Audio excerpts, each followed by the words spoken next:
Hey there, I'm Professor McBride, labor nurse, OB instructor, and your guide to everything OB. Let's get to it.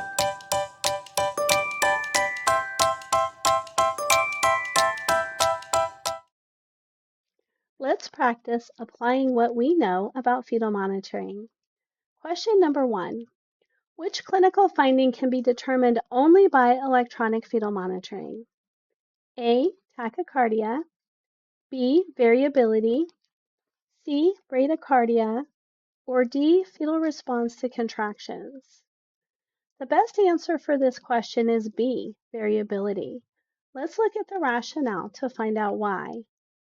Variability refers to the fluctuations in the fetal heart rate, and this is a clinical finding that we can only see on the electronic fetal monitoring tracing because that it makes a wiggly line that is hard to hear because that these variations can be subtle. The other options in this question, tachycardia, bradycardia, and even the response to contractions could be assessed by listening via Doppler. But if we look at this tracing, you can see that the line has that squiggle to it, and that is your variability. And because that there's fluctuations in the amplitude and this is irregular, it's hard to hear it and we need to see it on the tracing. Question number 2. How does variability appear in fetal heart rate monitoring? A steady increase in the heart rate. B, consistent heart rate without fluctuations. C, a steady decrease in the heart rate. Or D, irregular fluctuations in the baseline fetal heart rate. The best answer for this question is D, irregular fluctuations in the fetal heart rate. Let's look at the rationale so that we can find out why. Variability is a fluctuation in the fetal heart rate baseline, which we discussed on the previous question. And this has irregular changes in amplitude and in frequency. If you have minimal variability, your variations are less than 5 beats in amplitude. With moderate variability, you have 6 to 25 beats of amplitude variation. And with marked variability, it's more than 25 beats of amplitude variation. So you can see on these tracings how it appears differently. Question number 3. What correctly matches the type of deceleration with its likely cause? A. Early decelerations are caused by umbilical cord compression. B. Late decelerations are caused by uteroplacental insufficiency. C. Variable decelerations are caused by head compression. Or D, prolonged decelerations have an unknown cause. So when you look at these and you think about what we learned with veal chop, we can see that these don't all match the way they should. And the best answer for this one is B. Late decelerations are caused by uteroplacental insufficiency. So let's look at the rationale to find out why. Late decelerations begin after the contraction starts and return to the baseline after the contraction ends, and this is because of a decrease in perfusion to the placenta. If we think about the veal chop acronym, we can see that variable decelerations are caused by umbilical cord compression and early decelerations are caused by head compression. But the late decelerations are caused by the placental insufficiency or the uteroplacental insufficiency. Question number 4. The nurse is monitoring a client in labor who is attached to an electronic fetal monitor. The fetal heart rate tracing shows a baseline heart rate of 130 beats per minute with fluctuations of 60 to 25 beats around the baseline. No decelerations are noted and accelerations occur with fetal movement. Which action by the nurse is most appropriate based on these findings? A. Immediately notify the healthcare provider of a non-reassuring fetal heart rate pattern. B. Reposition the client onto her left side and apply supplemental oxygen. C. Document the findings as a normal reassuring pattern and continue to monitor the client with routine care. Or D. Prepare the client for an emergent cesarean delivery due to marked variability. The best answer for this question is C, to document the finding as a normal reassuring pattern and to continue to monitor the client. Let's look at the rationale to find out why. A fetal heart tracing with a normal baseline between 110 and 160 beats per minute and moderate variability with those fluctuations between 6 and 25 beats per minute of amplitude and the absence of late or variable decelerations are all strongly predictive of a normal fetal acid-base balance. So this baby is showing they have good fetal well-being and good oxygenation. So there's really nothing that needs to happen here. There's no intervention. So we're going to follow our routine nursing management and document the findings as appropriate. So here's an example of what this might look like. We can see those variations for the variability is between 6 and 25 beats in the squiggly line or those variations. We can see there are no decelerations from the baseline. The baseline is in the normal range between 110 and 160, and we can actually even see an acceleration on this tracing where it increases by more than 15 beats and lasts longer than 15 seconds. Question number 5. The nurse providing care for the laboring woman should understand that accelerations in the fetal heart rate, A, warrant close observation, B, are caused by umbilical cord compression, C, are caused by uteroplacental insufficiency, or D, are reassuring. The correct answer to this question is D. Accelerations are reassuring. Let's look at the rationale to find out why. An acceleration is an abrupt increase in the fetal heart rate, and it's going to go up by at least 15 beats and last at least 15 seconds before returning back to the baseline, as long as the fetus is greater than 32 weeks gestation.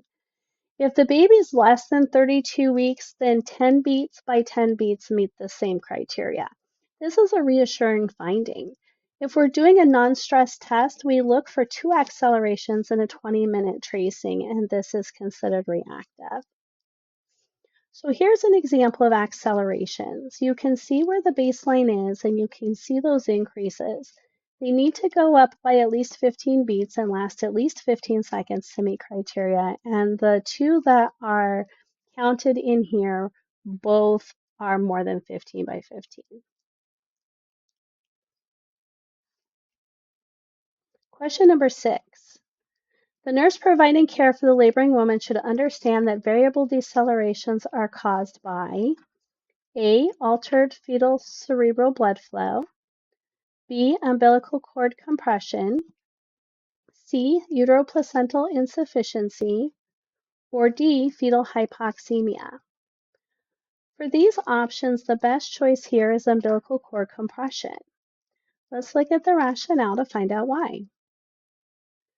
Compression on the umbilical cord causes a sudden, abrupt drop in the fetal heart rate. As soon as the pressure is relieved, the heart rate abruptly returns to the baseline. So this may cause a V shape that we see on the deceleration. These may or may not time with the contraction depending on what's creating pressure on the cord. And these can look like this. Question number 7. Fetal heart rate variability can be minimal, less than 5 beat variation, due to which of the following? And this is a select all that apply. A, sleeping, B, narcotics, C, gestational age greater than 39 weeks, D, rupture of membranes, or E, hypoxia. So for this question, it's a select all that apply question. And so it's looking for all of the things in the list that could cause minimal variability. The best answers for this question are A, B, and E. Let's look at the rationale to find out why. So A was sleeping, B is narcotics, and E is hypoxia. Variability is the fluctuations in the fetal heart rate baseline. Minimal variability if we have less than 5 beats in amplitude variation. This is not necessarily concerning, and it's also not reassuring. There's 3 main reasons that we could see minimal variability. We could see minimal variability if our baby is sleeping, okay? And so if the baby is sleeping, they sleep for about 30 to 45 minutes, then we should see the variability improve after that. We could see it if the baby's sedated.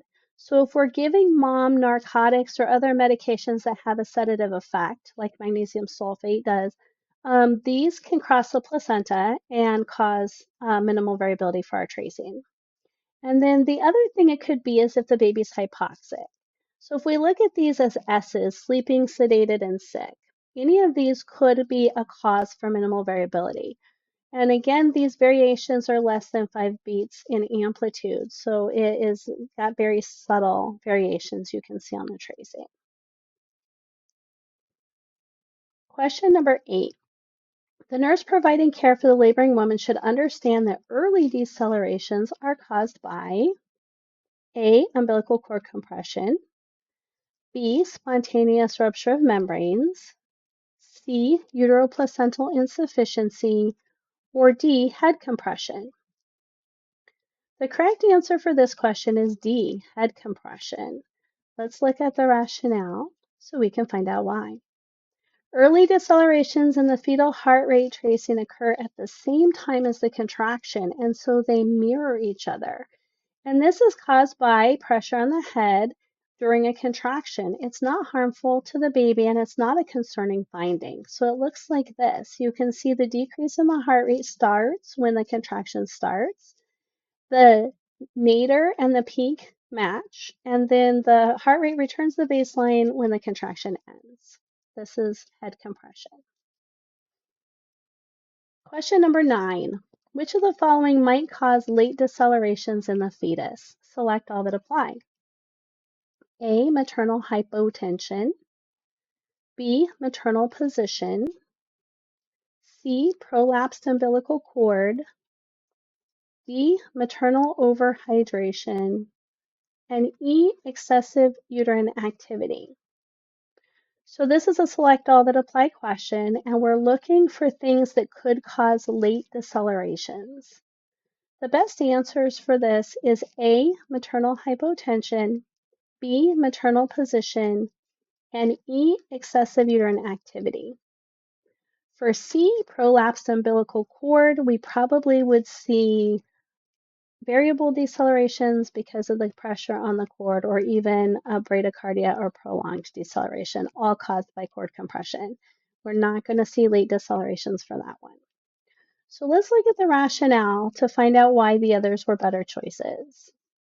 Okay, decelerations that start after the contraction starts and return to the baseline after the contraction ends are considered late decelerations. They're a sign of placental insufficiency. So this is concerning and requires interventions because of the risk of hypoxia. So the things that can decrease perfusion to the placenta, one could be mom's blood pressure. If her blood pressure is low, then it's going to affect placental perfusion. Supine position can cause late decelerations because if mom's laying on her back, the weight of the uterus is putting pressure on the vena cava, and that can also decrease the blood pressure, and it decreases perfusion to the placenta and can cause hypoxia for the baby. Tachysystole is another thing that can decrease perfusion to the placenta. Tachysystole is when we're having a lot of contractions. And if we're having a lot of contractions during the time that the uterine muscle is squeezing, we're getting less blood flow to the placenta.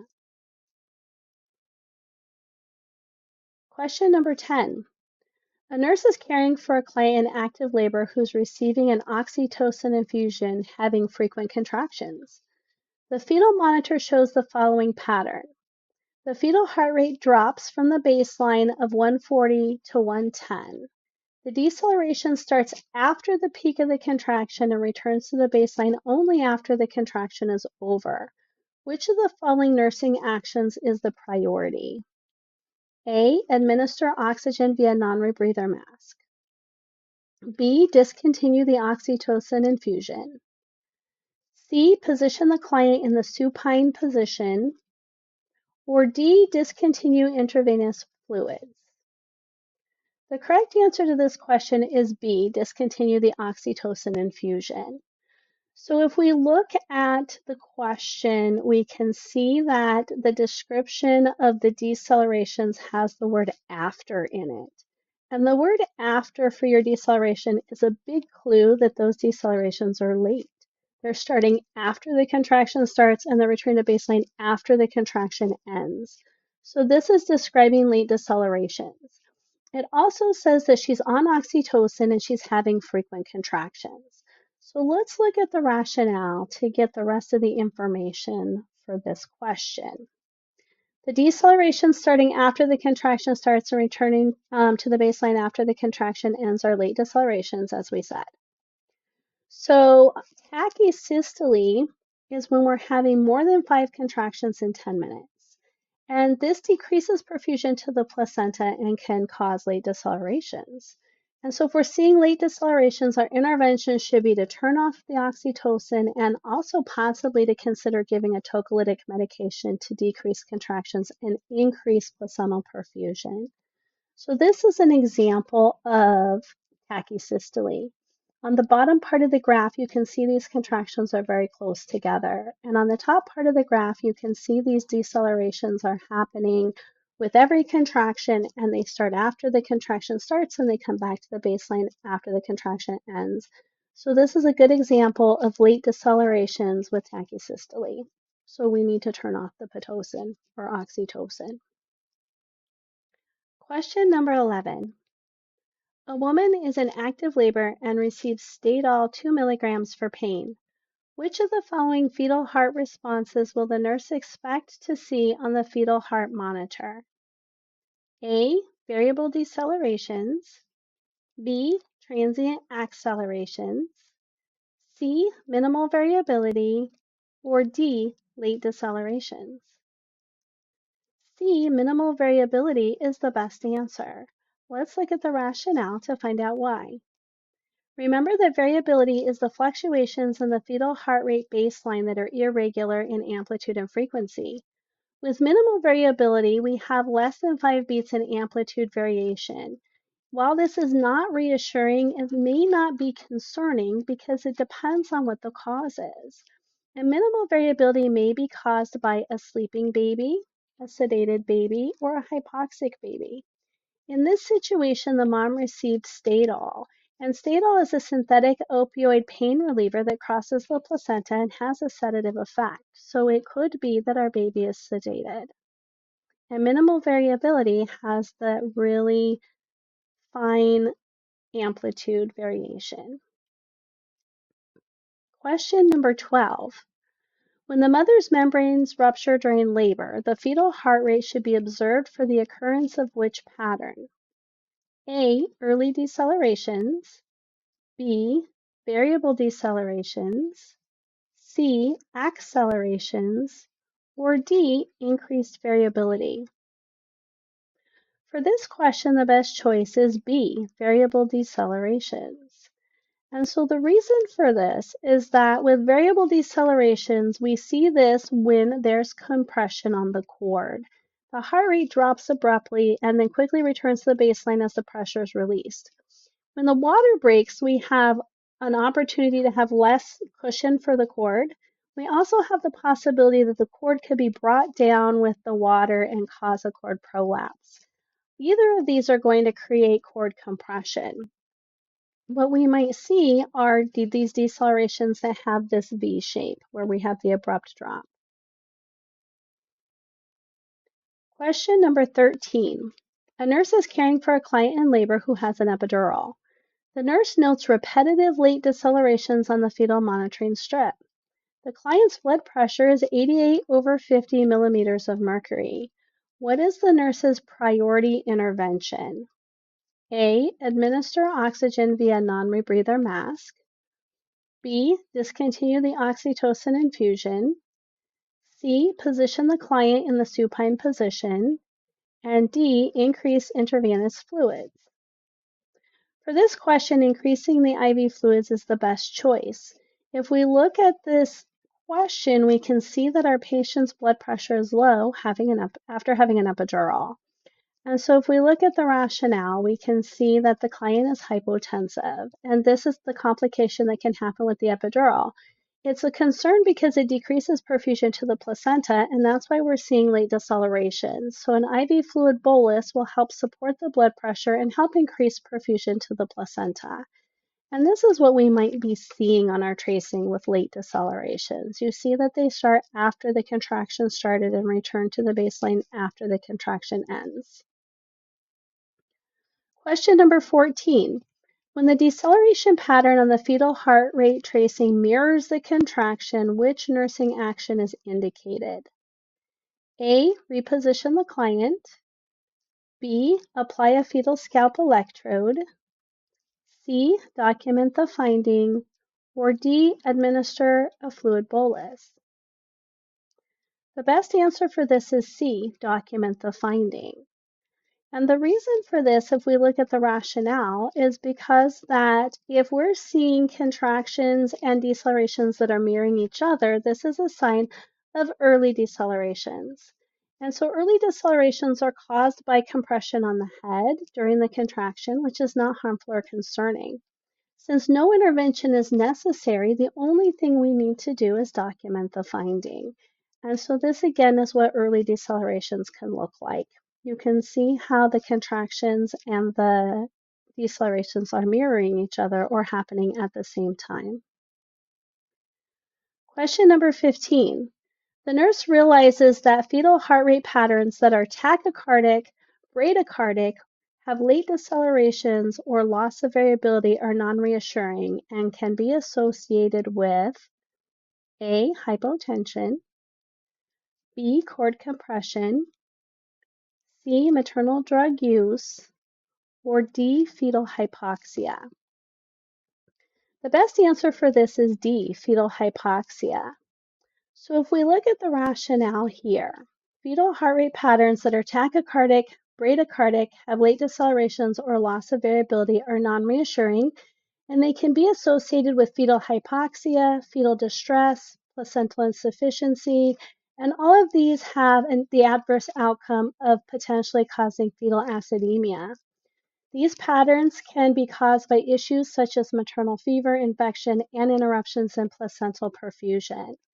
So with fetal tachycardia, this can be an early sign of fetal hypoxemia. Fetal bradycardia can be considered a later sign of fetal hypoxia. Late decelerations are caused by placental insufficiency, which leads to hypoxia. And then absent variability can be associated with fetal distress and poor oxygenation as well. Question number 16. A non-stress test is performed at 37 weeks, and the physician documents increases in the fetal heart rate lasting less than 15 seconds. This nurse interprets this to mean A, this is reactive, B, this is non-reactive, C, this is normal, or D, this is inconclusive. This is non-reactive. And the reason this is considered non-reactive is because an acceleration needs to be greater than 15 beats and last longer than 15 seconds for a fetus that's greater than 32 weeks gestation. For this baby, that was not the case. So this is what we needed to see. We needed to see increases greater than 15 beats lasting longer than 15 seconds. If we're not seeing this criteria being met, it does not count. So fetal heart rate increases that are less than 15 seconds during a non-stress test does not meet criteria for an acceleration and is interpreted as non-reactive. So if we recap all of this information, with fetal monitoring, we're looking at a baseline that's 110 to 160. Variability are fluctuations around the baseline. And so minimal variability could be a sleeping, sedated, or sick baby. Moderate variability is reassuring for a well-oxygenated fetus. Marked variability is rare. Typically, this is like a transient hypoxia, but it does have an increased probability of neonatal acidemia. Accelerations have the abrupt increase in the fetal heart rate, and it needs to last at least 15 beats above for at least 15 seconds for babies that are greater than 32 weeks gestation. Decelerations are decreases from the baseline, and we categorize them by the cause. So early decelerations are caused by head compression, late decelerations are caused by placental insufficiency, and variable decelerations are caused by core compression. Thanks for watching. Be sure to subscribe, like, and share for new videos every week about everything OB. See you soon.